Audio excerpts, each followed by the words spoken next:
Good morning, artists. We are going to be talking all about Mexican artist Frida Kahlo today. Now, you will notice my webcam is not on the screen because I have many paintings and pictures to show you today, and I do not want to accidentally block one out. So, let's get started with Frida Kahlo. Now, Frida was born in 1907 in Mexico City, Mexico.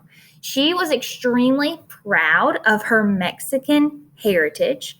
Heritage meaning her Mexican culture, again, where she came from. She was very proud of that.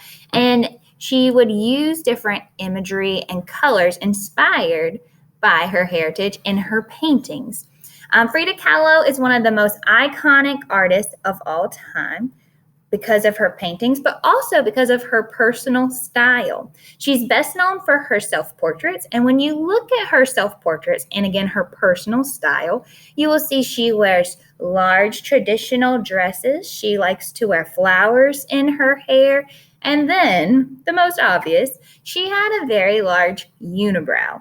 That was one thing she liked to do to stand out. Again, it was one thing that she could control. Now, Frida Kahlo did not have an easy life. She dealt with illness and injury for most of her life, but she used art to persevere through those physical tragedies. Persevere meaning to push through something, to overcome something, to be brave enough to get through it. So again, she used art to help her be brave and overcome these things that she could not control.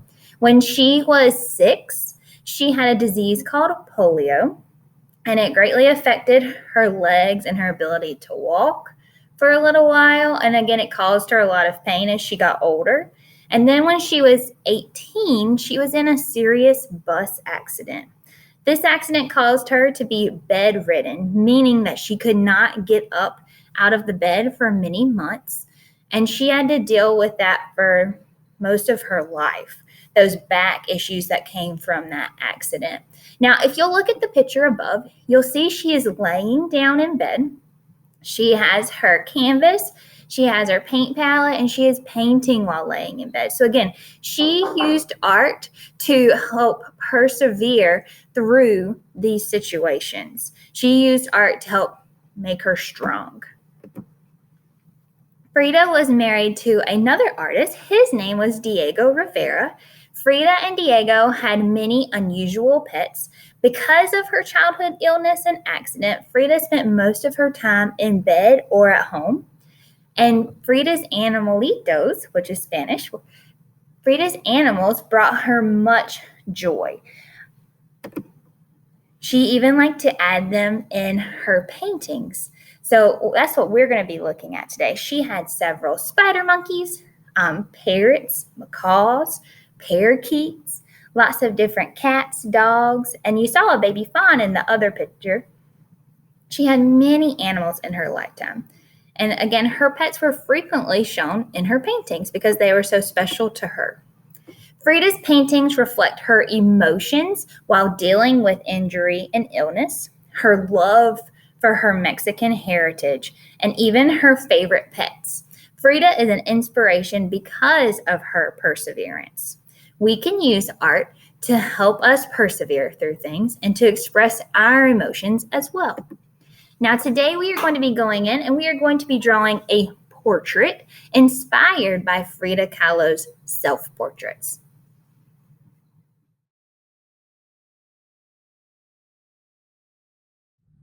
So now it's time for us to create our portrait.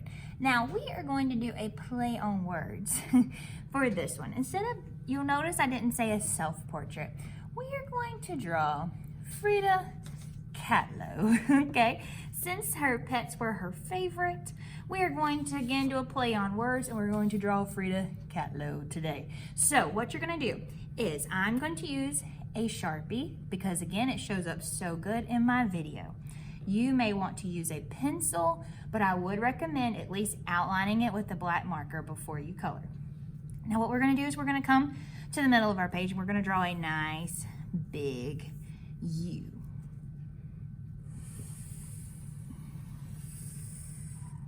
Okay, now I'm gonna go in, I'm gonna draw the ear and the ear, but I'm not gonna close it in. Okay, leave it just like that. Now I'm gonna come down. I'm gonna go 1, 2 for the neck, and then kind of drape it off the side of the paper for the shoulders. Okay, so again, I did not close it in because we know that Frida loved to wear flowers in her hair, so we are not gonna cover up the top, okay? So we're gonna leave that open. Now, let's see, I'm gonna work on let's do the face first. Okay, so I'm gonna come over, I'm gonna start with the nose. So I'm gonna do a little heart shape. If you do not want to do a heart shape, you could always do just a triangle upside down like that as well. Okay, then I'm going to draw a J and a backwards J. Like that, so again, J and a backwards J. Okay, now I'm gonna go and let's add the eyes. We know cat eyes are a little bit longer.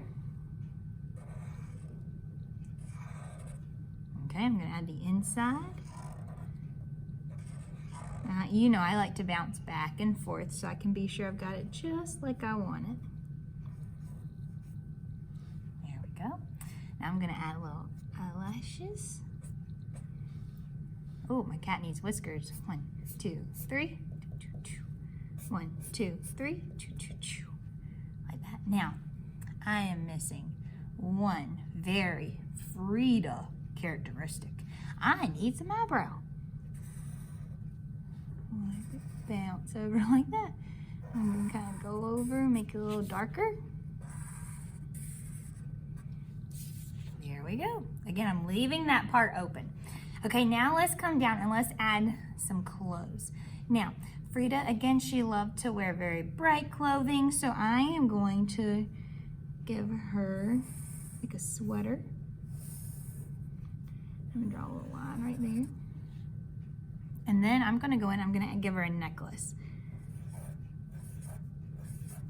Now you could do yours however you would like, okay? I just know she loved to wear necklaces. You can add earrings if you want, but I would wait a minute on the earrings because I wanna add my flowers first. There we go.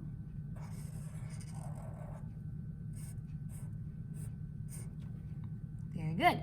Okay, so now let's go up here and let's start working on the flowers. Now, I have this extra paper. You can see where I've been using it as a placemat, so I'm gonna draw a little bit on here.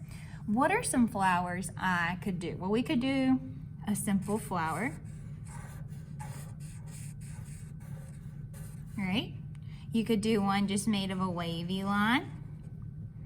And then like we learned with Georgia O'Keeffe, you could add lines around it, right? Same thing here. You could do a little one on the inside. You could do a big one on the outside. Again, think of how you can play with lines and shapes to give you that variety. Let's see, what if I did like a rose?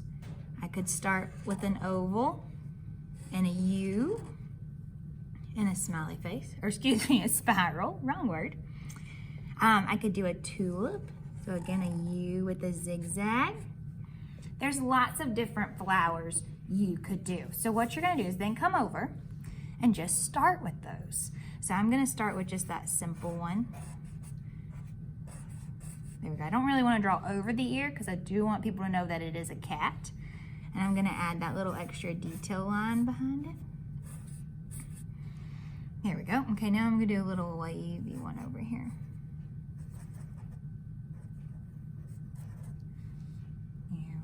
Let's see, let's do a rose.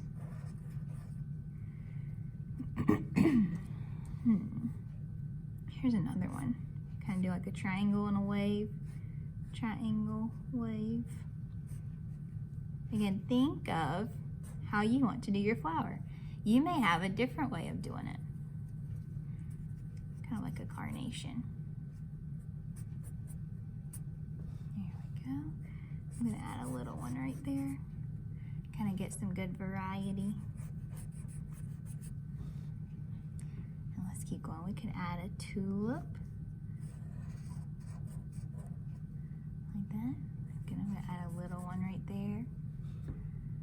let's add another one of those big ones.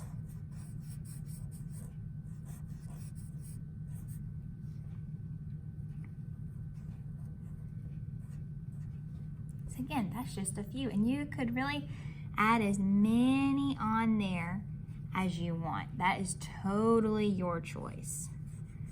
Okay, so you would just go in, and again, you're adding all those flowers.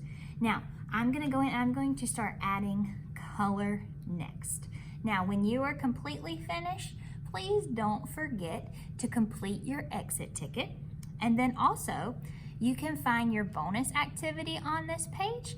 This month, from September 15th to October 15th, is Hispanic Heritage Month. Heritage was one of our words today. Remember, heritage is another word for culture and kind of where you came from. So again, we are celebrating Hispanic Heritage today, and we're going to be creating some papel picado. So if you would like to do the bonus activity, be sure to stay tuned and to do that one as well.